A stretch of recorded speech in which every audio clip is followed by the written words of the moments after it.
अस्सलाम वालेकुम viewer, welcome to study lab with Marwan. Study lab with Marwan में आप सब लोगों को मैं खुशामदीद पेश करता हूँ। आज हम एक बहुत इम्पोर्टेंट टॉपिक डिस्कस करेंगे। आज जो हमारा टॉपिक है वो मोता मैरिज है। मोता मैरिज के बारे में शायद आप लोगों ने सुना होगा, लेकिन शायद आपको इसके बारे में डिटेल में पता नहीं होगा कि मोता मैरिज क्या होता है। ठीक है, तो मोता मैरिज क्या है और शिया और सुन्नी इसके बारे में क्या कहता है। ठीक है, तो आज हम ये डिस्कस करेंगे। तो चलते हैं अपने टॉपिक की तरफ। मोता मैरिज। मोता मैरिज क्या है, तो फर्स्ट जो है ना हम इसकी वर्डिंग को समझ लेंगे कि मोता का क्या मतलब है। मोता का क्या मतलब है? मोता, द वर्ड मोता मीन एंजॉयमेंट। ठीक है, तो क्या मतलब है? एंजॉयमेंट। द मोता marriage is a marriage for pleasurement for a fixed time period. ये क्या है? एक फ्रीजर में आप एक खुशी के लिए जो है ना एक मैरिज करते हो, एक फिक्स टाइम पीरियड के लिए। ठीक है, फर्स्ट तो आप जहन में ये बात रख ले कि ये मोता जो मैरिज है ये स्ट्रिक्टली प्रोहिबिटेड है इन इस्लाम। इस्लाम में जो है ना ये स्ट्रिक्टली प्रोहिबिटेड है। ठीक है, स्ट्रिक्टली प्रोहिबिटेड हो। हुजूर सल्लम ने पहले इसको जायज किया, लेकिन बाद में हुजूर सल्लम ने इसको स्ट्रिक्टली प्रोहिबिटेड किया है। ठीक है, और मेरे ख्याल में अली के ज़माने में या एक सहाबी के ज़माने में यह मोता मैरिज अलाउड था, तो फिर जो है ना लोगों के बच्चों का पता नहीं चलता कि ये किसकी बच्चा है। ठीक है, तो इस वजह से ना ये मोता मैरिज जो है ना वो प्रोहिबिटेड हो गया इस्लाम में। लेकिन ये जो है ना it is almost absolute in all Pakistan. ये पाकिस्तान में ये ऑलमोस्ट एब्सोल्यूट हो गया, ख़त्म हो गया, पाबंदी हो गई। लेकिन सिर्फ शिया स्कूल ऑफ थॉट में जो है ना ये सिर्फ वैलिड है। ठीक है, वो जो है ना मोता मैरिज को वैलिड समझते हैं। तो आज हम मोता मैरिज के बारे में डिटेल से बात करेंगे कि मोता मैरिज क्या होता है। तो फर्स्ट हम इसकी कंडीशन के बारे में बात करेंगे कि मोता मैरिज की कंडीशन क्या होता है। तो इसकी कंडीशन भी नॉर्मल मैरिज की तरह है। ठीक है, फर्स्ट कंडीशन जो है वो क्या है कि एक्सेप्ट प्रपोजल होगा। आप प्रपोजल सेंड करोगे एक औरत को, अगर उसने एक्सेप्ट किया तो ठीक है। प्रपोजल और एक्सेप्टेंस इसमें मस्ट है। ठीक है, फिर इसमें यह है ना कि हमारे इस्लाम में इस तरह है कि हम जो है ना 4 शादी या से ज़्यादा शादी नहीं कर सकते। लेकिन मोता मैरिज में क्या है, इसमें आप जो है ना 4 से भी ज़्यादा शादी कर सकते हो। ठीक है, 4 से भी ज़्यादा आपको अलाउड है, कर सकते हो। ठीक है, एक ये होगा। दूसरी ये है कि मेन जो है ना वो कॉन्ट्रैक्ट करेगा मोता मैरिज जो मोहम्मदीन हो, क्रिश्चियन हो या जीविश हो। ठीक है, जो डिवाइन के रिलीजन पे बेस हो, उसका रिलीजन जो है ना वो डिवाइन पे हो।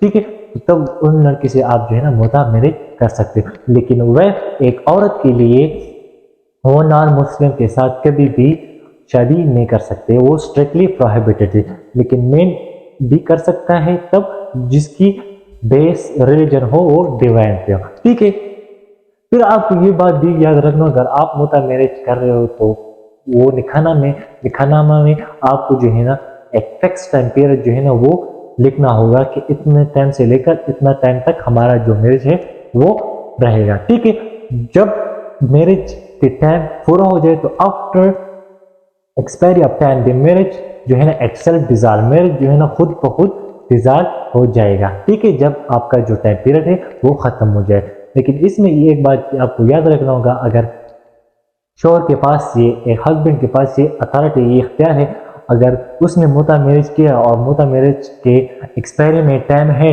और वो जो टाइम रहता है वो अपनी बीवी को एज ए गिफ्ट दे दे। ठीक है, तो उसको हम क्या कहते हैं? उसको हम हेबा इद्दत भी कह सकते हैं, हेबा मुद्दत। हेबा मुद्दत क्या है कि जो आपका मोता की जो टाइम पीरियड है वो ख़त्म नहीं हो और एक हस्बैंड जो है ना वो एक बीवी को जो टाइम रखता है वो जो है ना एज ए गिफ्ट दे, तो उसको हम हेबे मुद्दत कहते हैं। और इसमें बीवी की कंसेंट की ज़रूरत भी नहीं होती। ठीक है, मोस्ट इंपॉर्टेंट बात आपको ये याद रखना होगा कि एक वैलिड मोता मैरिज के लिए क्या ज़रूरी है कि एक टाइम फिक्स टाइम पीरियड होना ज़रूरी है।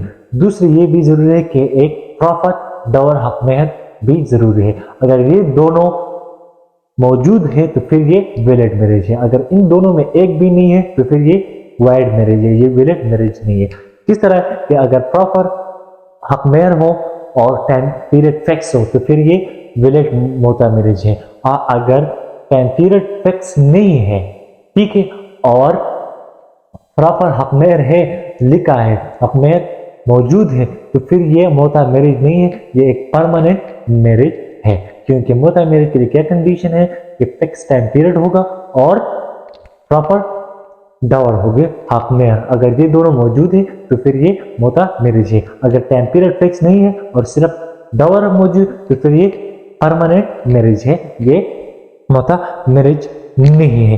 ठीक है, ये बात आपको याद रखना होगा। ठीक है, फिर आते हैं इसमें right of inheritance. Right of inheritance क्या है कि इसमें राइट ऑफ इनहेरिटेंस नहीं होता। ठीक है, अगर कोई बच्चा पैदा हो जाता है मोता मैरिज में, ठीक है, मोता मैरिज की बिना पे, ठीक है, तो चाइल्ड जो होता है उसके पास ये अथॉरिटी, ये उसके जो है ना इख्तियार है कि वो अपने पेरेंट्स से जो है ना वो राइट ऑफ इनहेरिटेंस हासिल कर सकता है। कुछ राइट जो है ना अपनी माँ से हासिल कर सकते हैं और सम राइट जो है ना वो अपने फादर से भी राइट हासिल कर सकते हैं। ये बात भी आपको याद रखना होगा, अगर मोता मैरिज कंजुमेटेड है, कंजुमेटेड का मतलब इंटरकोर्स वगैरह हो गया है लीगल, ठीक है, तो फिर आपको जो है ना प्रॉपर फुल हक मेहर देना होगा अपने बीवी के। और अगर मोता मैरिज कंजुमेटेड नहीं है तो फिर आप जो है ना हाफ डावर अपनी बीवी को दोगे। ठीक है, हाफ हक मेहर अपनी बीवी को दोगे।